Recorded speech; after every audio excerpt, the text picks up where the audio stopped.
Un petit garçon dépose un mot sur la table d'un policier. Lorsqu'il le lit, il est profondément ému. Beaucoup de choses peuvent nous motiver pour travailler plus et travailler mieux. Par exemple, si notre employeur nous promet une augmentation de salaire ou s'il considère l'idée de nous donner plus de responsabilités. Mais ce qui motive le plus un être humain est lorsqu'on lui dit qu'il fait du bon travail et qu'on le remercie pour son travail. Malheureusement, dans une société où l'on doit aller très vite et que l'on doit passer sans attendre d'un projet à un autre, les remerciements et les encouragements sont assez rares dans le monde du travail. Nous allons voir aujourd'hui un petit garçon qui a déposé un mot sur la table d'un policier et lorsque celui-ci l'a lu, il a été profondément ému. Un jour, un officier de police nommé Eddie Benitez s'est rendu dans l'un de ses restaurants favoris pour y prendre son petit déjeuner. À la table voisine, un enfant de 9 ans prénommé Noah était lui aussi en train de prendre son petit déjeuner assis en face de sa mère. Il n'arrêtait pas de jeter des coups d'œil vers le policier et semblait très nerveux. Visiblement, il ne savait pas comment se comporter devant Eddie Benitez. En réalité, Noah voulait parler au policier, mais il ne savait absolument pas comment l'approcher. Il était bien trop timide pour aller le voir et lui parler de vive voix. Il fit part de son intention à sa mère et celle-ci trouva une solution pour lui. Elle appela l'une des serveuses du restaurant et à son tour, elle lui confia l'intention de Noah. La serveuse retourna derrière le comptoir, puis elle revient vers la mère et son fils avec un bout de papier dans la main. Il s'agissait du reçu du petit déjeuner du policier. Noah saisit un stylo et rédigea un mot au dos du reçu du policier. Puis il se leva et marcha jusqu'à sa table. Une fois arrivé devant le policier, il glissa timidement le reçu sur sa table, puis il retourna vers sa mère. Intrigué,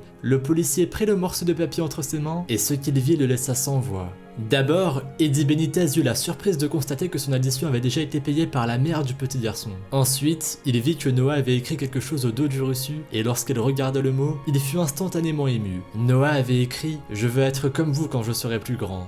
Merci pour votre travail. L'officier de police n'en croyait pas ses yeux. Il était extrêmement touché par les mots incroyablement gentils, innocents et encourageants de Noah. À partir de ce jour, le policier porta ce mot sur lui tous les jours lorsqu'il se rendait au travail. Le geste de Noah lui avait donné un immense élan de motivation. Il se levait maintenant le matin avec l'envie d'enfiler son uniforme et de faire son travail du mieux possible afin de continuer à inspirer des enfants comme Noah. Tout le service de la police fut touché par le mot de Noah. Ils partagèrent ce que l'enfant avait écrit sur leur page Facebook et la gentillesse gratuite de Noah toucha tous les policiers du monde entier. L'histoire fit le tour de la planète. Les commentaires venaient de Norvège, d'Italie, d'Afrique du Sud ou encore du Venezuela. Parmi les commentaires qui se trouvaient sous la publication, on pouvait notamment en lire un qui disait que Noah deviendrait certainement un excellent policier lorsqu'il serait plus grand. Ce commentaire continuait en remerciant l'enfant et en lui souhaitant bonne chance dans sa vie future. Puis l'internaute ajoutait que la mère de Noah devait elle aussi être une belle personne et une très bonne mère. Suite à cette aventure très touchante, Noah resta en contact avec l'officier de police et ses collègues. En remerciement pour ses encouragements, le policier lui donna le droit de visiter leur bureau lorsqu'il le souhaitait, accompagné de sa mère. Les policiers lui prêtèrent même un badge officiel de la police pour qu'il l'emmène à l'école et le montre à ses camarades de classe. Noah était ravi d'avoir l'attention de la police et tout cela le décida à réellement devenir plus tard un officier de police. Il avait hâte de pouvoir commencer ses premiers entraînements.